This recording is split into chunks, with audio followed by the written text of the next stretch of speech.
designed suits that double as both animatronic and suit, as accidents/injuries/deaths can occur. In the case that the spring locks come loose while you are wearing a suit, please try to maneuver away from populated areas before bleeding out. After learning of an unfortunate incident at the sister location involving multiple and simultaneous spring lock failures, I repeat, the classic suits are not to be touched, activated, or worn. And under no circumstance should a customer ever be taken into this room. Management has also been made aware that the Spring Bonnie animatronic has been noticeably moved.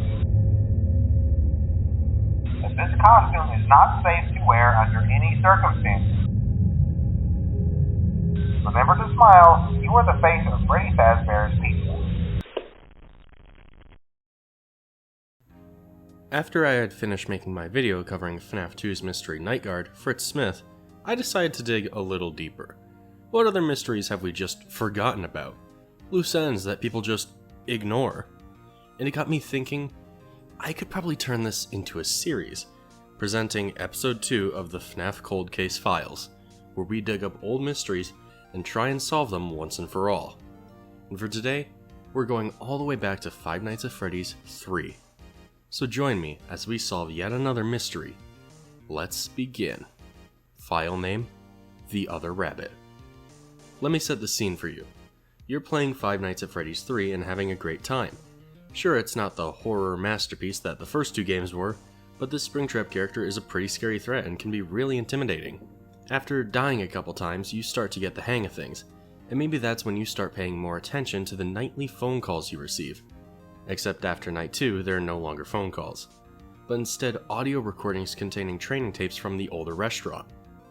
For the first few recordings, everything seems fairly standard.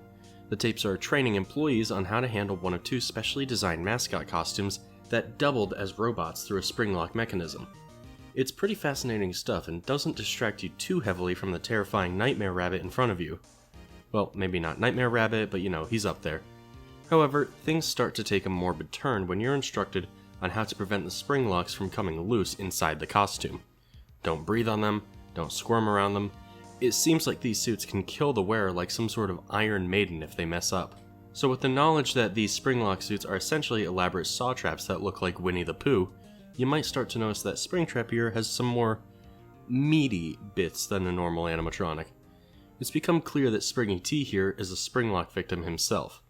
The instructions go on, describing an extra room that's left out of the restaurant's digital map layout. It's an extra room that's invisible to animatronics and restricted to customers. The safe room is supposedly where you'd have to go to bleed out if you were ever springlocked. Come to mention it, Phone Dude did say they found Springtrap in a boarded up room. This must have been one of those designated safe rooms. But the next tape is the most disturbing. The phone guy mentions that the suits are no longer safe to be worn, after an event at a sister location involving multiple and simultaneous springlock failures. In the second and final phone call, Phone Guy issues a warning to employees about misusing the safe rooms, warning against employees bringing a customer in there, and mentioning the Spring Bonnie costume had been noticeably moved.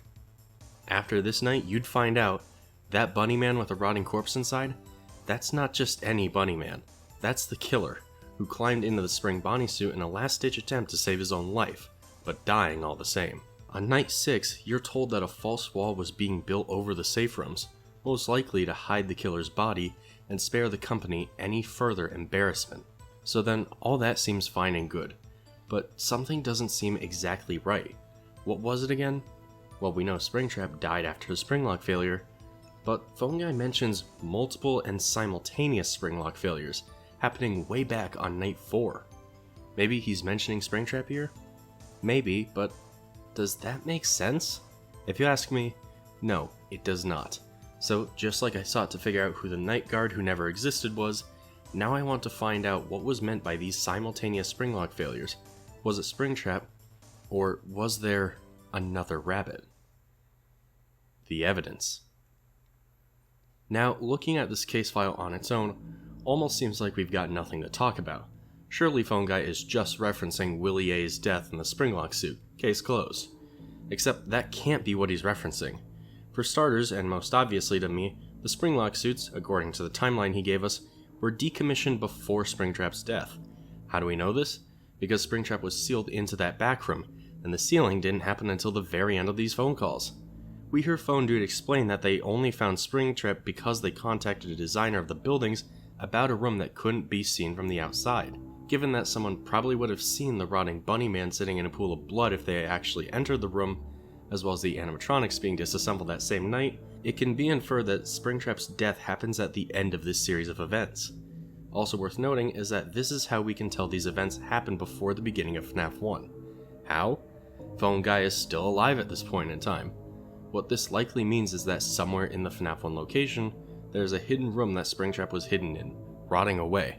Pretty cool stuff, right? But with all that being said, solving when Springtrap dies opens us up to another question. Why were the suits decommissioned in the first place? The answer given is multiple and simultaneous springlock failures. What were these suits?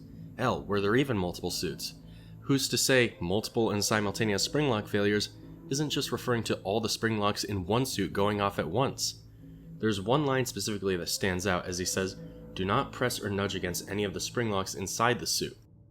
Try not to nudge or press against any of the springlocks inside the suit. Please make sure the springlocks are fastened tight to ensure the animatronic devices remain fixed. Which does imply there are multiple springlocks. Regardless, I think him saying multiple and simultaneous springlock failures is pretty important, because a springlock failure is a descriptor of an entire suit malfunction. We don't say that Springtrap suffered multiple springlock failures, he suffered a springlock failure. Is this rock solid? No, not at all, but I think it makes way more sense. So let's establish that these springlock failures happened across two suits. So then, which suits did this happen to? Well, here's the thing. That's a lot harder to pin down, but we can at least ascertain which suits it didn't happen to. Let's start with every character we know to have a springlock variant, those simply being Fredbear and Spring Bonnie. I feel I should also mention that although Spring Bonnie is their canon name, that name was most likely only ever used by staff to differentiate them from the normal Bonnie, given that the two were most likely in use at the same time. After all, those training tapes aren't from Fredbear's, they're from Freddy Fazbear's Pizza.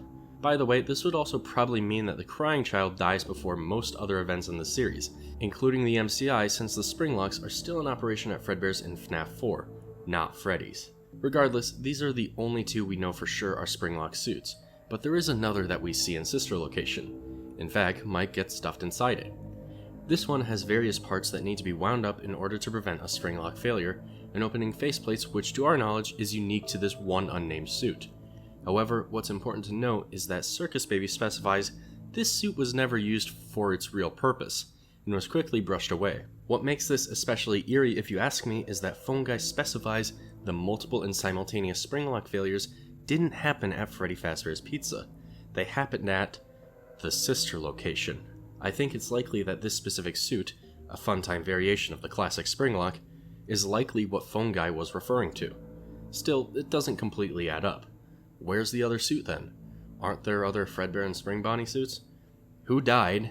And if they did die, then where? Well, my friends, this is where we kind of hit a roadblock of sorts. However, I do have a couple possible theories that I think are worth listening to. Answer 1. The springlock suit at Circus Baby's Pizza World is what Phone Guy was referring to. This suit was a combination of Funtime and Springlock, given its opening faceplates and, well, Springlock design. When looking at who this suit could potentially be, I narrowed it down based on facial structure and came to the conclusion that this is likely Funtime Chica, the same Funtime Chica who was inexplicably left out of Ennard and can later be purchased in Pizza Sim. She's a canon character who we have no explanation for, so I think her being the Springlock suit described in FNaF 3 makes a lot of sense. The only issue then is when it happened and who it happened to. In my opinion, this could have happened on the opening day of Circus Babies.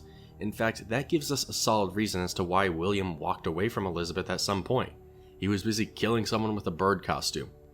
The who at this point doesn't matter all that much, it could have been anyone, but it's worth noting that Funtime Chica doesn't seem the least bit haunted, and given the body isn't still inside her by the time of Sister Location, it's likely the body was cleaned up by then. That's answer 1, and while I don't prefer it, I do think that it makes a lot of sense. However, answer 2. Answer 2 is the one that I initially arrived to. I think it makes less sense than answer 1, but in my opinion, it's what Scott likely first intended to be the case, and that is that it happened to a different Spring Bonnie and Fredbear. This here is the other rabbit that the case name is referring to. First of all, we need to prove that there are multiple Spring Bonnie and Fredbear suits. We actually get blatant proof of this in the games themselves. Not only do we see multiple iterations of both Fredbear and Spring Bonnie, if you play FNaF 4, you can actually see 2 Spring Bonnies in the same place at the same time, one being a suit worn by an employee and the other being a stage animatronic. So that settles that. There are multiple Spring Bonnie suits. Now for the real fun part, figuring out where this alternative set of springlocks were. Given that this is happening at likely the first Freddy's location, before FNaF 2, we can presume its sister location would either be Circus Baby's Pizza World or Fredbear's Family Diner. We know that Spring Bonnie and Fredbear were at Fredbear's Family Diner, so let's assume it happened here. This is where it gets exciting to me, because this is where we see a version of Spring Bonnie that doesn't line up with Springtrap, but does line up with someone else. You see in the back room here, a Spring Bonnie head with some very specific differences from Springtrap.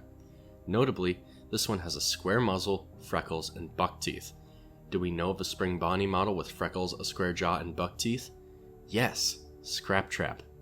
But wait, I can already hear you pounding on your keyboards. Are you saying that Springtrap isn't William Afton? That William Afton died in a different Spring Bonnie suit? No, not at all. I'm saying that game recognizes game. I think Springtrap donned the Scraptrap suit because he knew something we never did. The Scraptrap suit had already previously taken a life. Why does Springtrap and Scraptrap look so different? Afton needed to replace his damaged suit parts with something else, so he settled on another springlock failure. Why this one? Well, probably either for thematic purposes, or because William knew that it couldn't go off again. If he had used a fresh springlock suit, it could have gone off on him again, and who knows what would have happened. I think this best explains where Scraptrap's design differences originate from. But then, what about Fredbear? Well, this answer also solves another mystery in the series, although it's one I guarantee people are going to hate me for. There are 2 Fredbear suits, one in use at Freddy Fazbear's Pizza, and one in use at Fredbear's Family Diner. That whole 2 spirits in Golden Freddy thing, well, that gets instantly solved pretty much when you consider that there's most likely 2 different Golden Freddys. I know this is going to be a lot to take in, especially in this video, so I promise eventually someday I will touch on this in greater detail, but let me quickly sum this up. Closing the case. As I see it, there are 2 different possibilities for the other rabbit. Option 1, Funtime Chica is a springlock suit who was used to kill someone, prompting the discontinuation of all other springlock suits. Option 2, the Fredbear and Spring Bonnie animatronics at Fredbear's Family Diner failed simultaneously, resulting in the deaths of anyone trapped inside it. By the way, we know this can't be the bite because the bite happens on its own, as well as the bite taking place while the animatronic is in animatronic mode, not suit mode, meaning no springlock failure.